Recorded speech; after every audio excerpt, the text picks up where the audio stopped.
Hello everyone, एक बार फिर से आप सभी का बहुत स्वागत है अपने इस परिवार ज्ञान मंत्रा में। आज का हमारा टॉपिक रहेगा फिजिकल एंड केमिकल चेंजेस, जो क्या है केमिस्ट्री का एक टॉपिक है।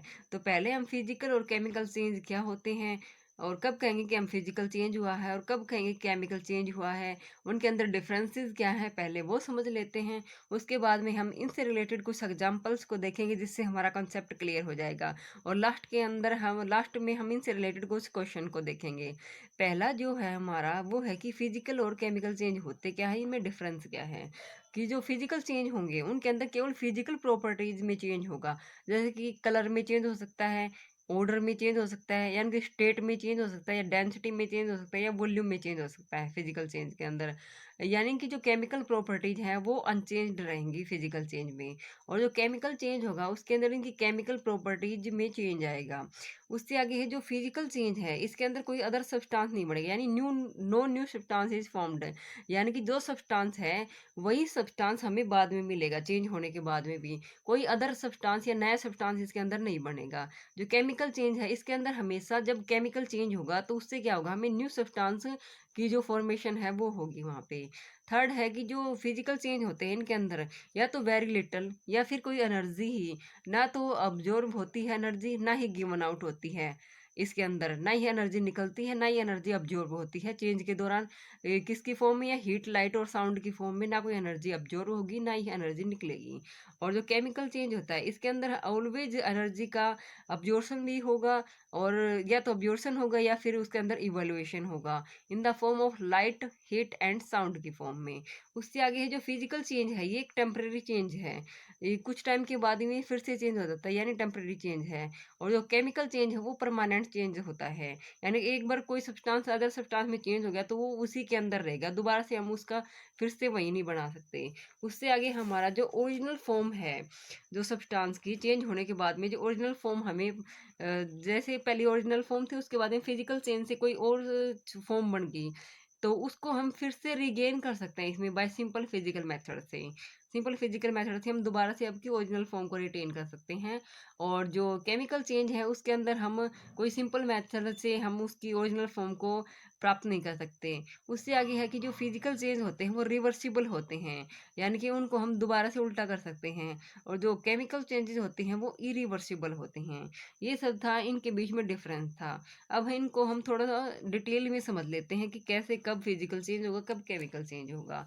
मान लिया हमने फॉर एग्जांपल के लिए 3 कंटेनर ले लिए, तीनों कंटेनर के अंदर हमने वाटर को फिल कर दिया, तीनों कंटेनर के अंदर वाटर को ले लिया।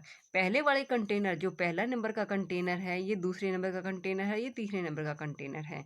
पहले का जो कंटेनर है इसको हम रूम टेम्परेचर के ऊपर ही रखा रहने देते हैं, इसमें लिक्विड जो वाटर है वो लिक्विड फॉर्म में, इसको रूम टेम्परेचर के अंदर ही रखा रहने देते हैं। दूसरा वाला जो कंटेनर है हमारा, इसको हम रेफ्रिजरेटर के अंदर रख देते हैं। और थर्ड जो हमारा कंटेनर है इसको हम ओवन के ऊपर रख देते हैं, जिससे क्या है इसको हीट मिल सके। अब देखो, जो पहले वाला जो हमने रूम टेम्परेचर के ऊपर रख रखा है इसके अंदर कोई डिफरेंस नहीं आएगा, जो वाटर है जो लिक्विड फॉर्म के अंदर है वो लिक्विड फॉर्म में ही रहेगा। अब जो सेकंड कंटेनर है हमारा, जो इसको हमने रेफ्रिजरेटर के अंदर रखा है, इसमें जो वाटर था वो कुछ टाइम के बाद में क्या है उसकी आइस बन जाएगी। जब आइस बन जाएगी तो यानी कि जो वाटर था वो लिक्विड फॉर्म में था, यहाँ पे क्या था, जो वाटर था जो किसके अंदर था, लिक्विड फॉर्म में था, और रेफ्रिजरेटर में रखने के बाद में वो सॉलिड फॉर्म में आइस में चेंज हो गया। तो यहाँ पे देखो क्या हुआ, उसकी फिजिकल स्टेट में चेंज हुआ है, यानी कि जो लिक्विड फॉर्म से चेंज हुई है यहाँ पे सॉलिड फॉर्म। अब फिजिकल स्टेट में चेंज हुआ है तो फिजिकल स्टेट में चेंज क्या होता है, किसी फिजिकल प्रॉपर्टी होती है किसी भी सब्सटेंस की, यहाँ पे फिजिकल प्रॉपर्टीज के अंदर चेंज हुआ है, तो इसका मतलब क्या है, ये फिजिकल चेंज है। उससे आगे है हमारा, जैसे कि हमने ये ओवन के ऊपर रखा है, तो ओवन के ऊपर रखा है तो वाटर को गर्म कर दिया, तो वाटर गर्म होने के बाद में एक टेम्परेचर के बाद में क्या बन जाएगी, वेपर बनना स्टार्ट हो जाएंगी। जब वेपर बनने लग जाएंगी तब क्या होगा, जो लिक्विड फॉर्म के अंदर जो वाटर था वो चेंज हो गया, हमारा वाटर वेपर के अंदर चेंज हो गया। यानी कि वाटर था वो वाटर ही रहा, न कोई अदर सब्सटेंस तो बना नहीं, इसी में था लिक्विड फॉर्म में। जैसे वाटर था वो सॉलिड फॉर्म के अंदर भी वाटर ही रहा, लेकिन उसके स्टेट में चेंज था तब क्या था, फिजिकल चेंज था। और ऐसे ही ये क्या हुआ, स्टेट में चेंज हो गया, यहाँ से लिक्विड फॉर्म चेंज होगी, किसके अंदर चेंज होगी, हमारी वेपर गैस के अंदर चेंज होगी, लिक्विड फॉर्म गैसियस स्टेट के अंदर चेंज होगी। और जो लिक्विड वाटर था वो हमारा क्या वाटर वेपर बन गया, नहीं तो कोई अदर सब्सटेंस बना है। तो इसका मतलब ये क्या है, ये ही हमारा क्या है फिजिकल चेंज में ही आएगा। तो ये दोनों एग्जाम्पल किसके थे, हमारे फिजिकल चेंज के थे। अब देखो हमने फिजिकल चेंज में पढ़ा कि जो फिजिकल चेंज होते हैं वो रिवर्सिबल होते हैं। रिवर्सिबल मतलब है कि इनके ओरिजिनल फॉर्म को हम दोबारा से प्राप्त कर सकते हैं, रिगेन कर सकते हैं। जैसे क्या था, हमने इसके लिक्विड से क्या बना दिया, सॉलिड बना दिया, आइस बना दी। आइस रेफ्रिजरेटर में रखने पे इसकी आइस बन गई। आइस को अगर रेफ्रिजरेटर से कंटेनर को निकाल के अगर हम नॉर्मल रूम टेम्परेचर के ऊपर रख दें, तो जो आइस है हमारा वो मेल्ट होके फिर से क्या हो जाएगी, वाटर में कन्वर्ट हो जाएगी। तो यानी कि फिर से क्या हो जाएगा, सॉलिड से किस में चेंज हो जाएगी, फिर से लिक्विड के अंदर चेंज हो जाएगी। तो जो हमारा ओरिजिनल फॉर्म थी वही फॉर्म हमें फिर से मिल गई। तो इसका मतलब क्या है, ये रिवर्सिबल भी है। तो रिवर्सिबल कौन से चेंज होते हैं, फिजिकल चेंजेस होते हैं। ऐसे ही यहाँ पे देखो हमारा जो वेपर बनी थी, वेपर को अगर हम एक प्लेट लगा के उन वेपर को इकट्ठा कर लें यहाँ पे, और उसके बाद में क्या इस प्लेट को हटा के हम क्या करें, यहाँ पे ऐसे नॉर्मल रख दें या फिर उसके ऊपर बर्फ वगैरह रख दें, आइस वगैरह लगा दें, तो ये क्या होंगे, जो वाटर वेपर हैं यहाँ पे वो किसके अंदर, वो लिक्विड फॉर्म के अंदर चेंज हो जाएंगी हमारी। तो लिक्विड फॉर्म के अंदर चेंज हो जाएंगी तो क्या किस में चेंज आएंगी, वो वाटर के अंदर चेंज हो जाएंगी। तो यहाँ पे क्या होगा, हमारा जो गैसियस स्टेट थी वो फिर से चेंज हो जाएगी हमारे लिक्विड स्टेट के अंदर। तो जो हमारी फॉर्म थी हमने फिर से वही फॉर्म को रिटेन कर लिया। तो इसका मतलब ये क्या था, ये हमारी फिजिकल चेंज है। और जो फिजिकल चेंजेस होते हैं वो रिवर्सिबल चेंज में आते हैं। तो उससे आगे है हमारा जो, यानी कि जो फिजिकल चेंजेस होते हैं इनके टेम्परेचर या प्रेशर के अंदर, जो क्या है हमारा सिंपल फिजिकल मेथड है, यानी टेम्परेचर में चेंज करें या फिर प्रेशर में चेंज करें तो दोबारा से हमें ओरिजिनल फॉर्म ही रिटेन कर रहे हैं। तो ये फिजिकल चेंजेस में हो सकता है ऐसा। और केमिकल चेंजेस में दोबारा से हम वही ओरिजिनल फॉर्म को रिटेन नहीं कर सकते। उससे आगे है हमारा दूसरा एग्जाम्पल जो है, ये हमने क्या ले लिया, कैंडल को ले लिया। तो कैंडल जो किससे बनी होती है, वैक्स से, यानी वैक्स से बनी होती है। वैक्स को पैराफिन भी कहते हैं, जो किससे बनी होती है, पैराफिन से। अब क्या किया हमने, कैंडल को जला रखा है।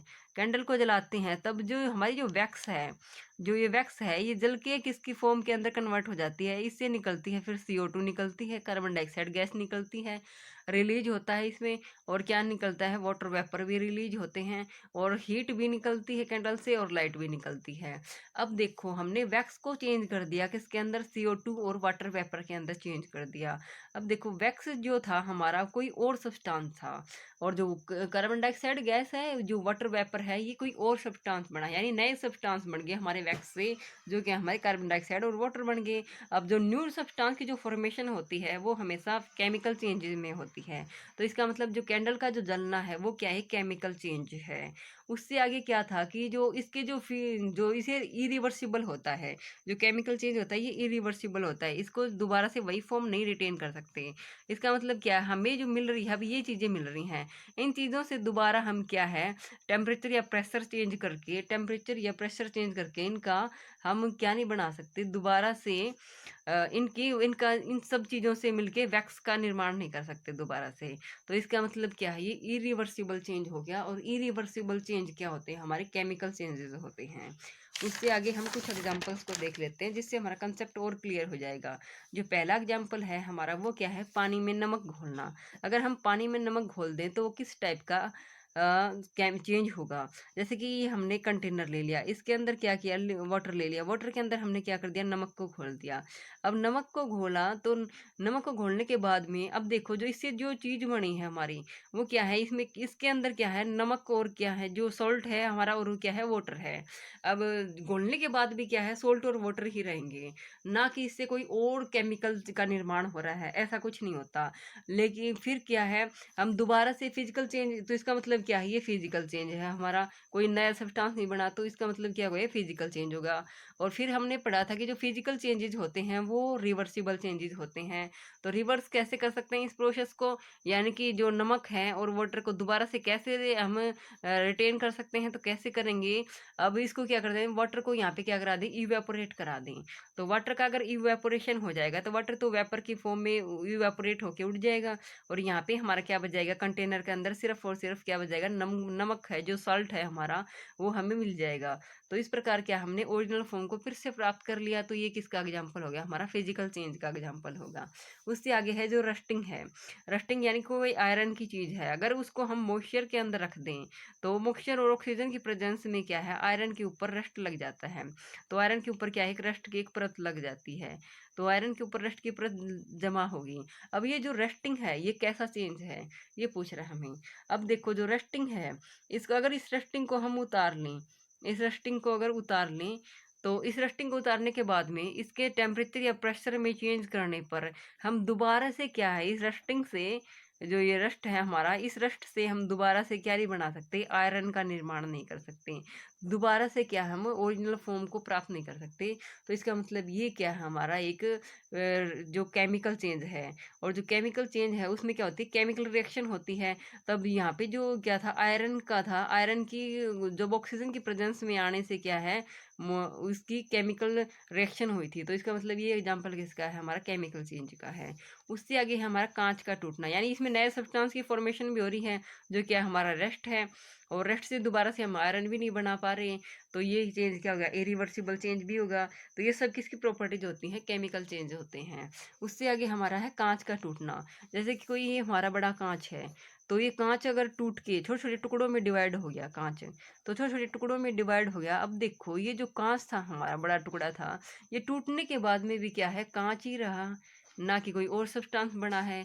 तो नया तो सब्सटेंस बना नहीं है, अब न्यू सब्सटेंस की फॉर्मेशन नहीं होती। इसका मतलब क्या है, ये हमारा फिजिकल चेंज है। कैसा चेंज है, हमारा फिजिकल चेंज है। उससे आगे हमारा जो आयरन का जो मेल्ट होना है, वो कैसा चेंज है। अब देखो आयरन जो मेल्ट होके मोल्टन स्टेट के अंदर आ गया, आयरन मेल्ट हो गया, मोल्टन स्टेट के अंदर है, उसके बाद में क्या, हम आयरन का फिर से उसको क्या है, कंडेंस उसको मतलब ठंडा करके मोल्टन स्टेट को, तो फिर से हम क्या कहें, आयरन को प्राप्त कर सकते हैं।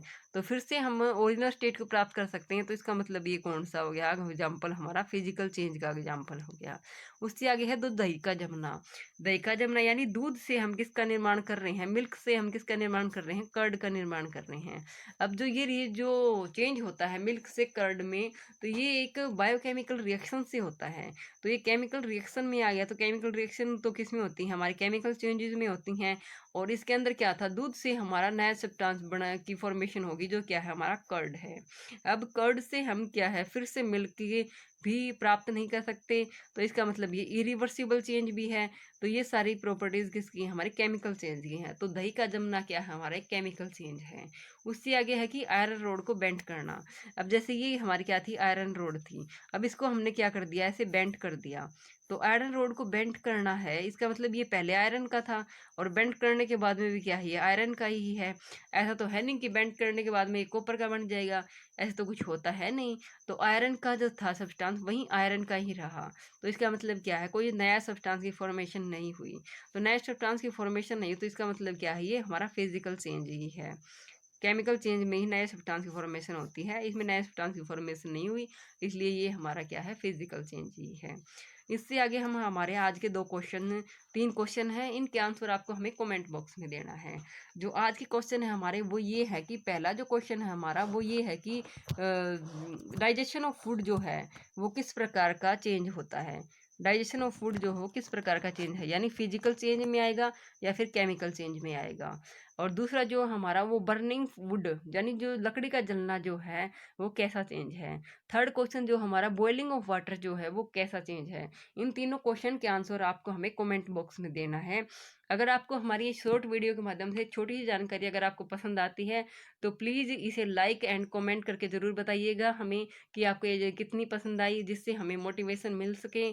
और मिलते हैं अब अगले वीडियो में, तब तक के लिए अपना ध्यान रखना, be positive always, and keep studying and keep learning.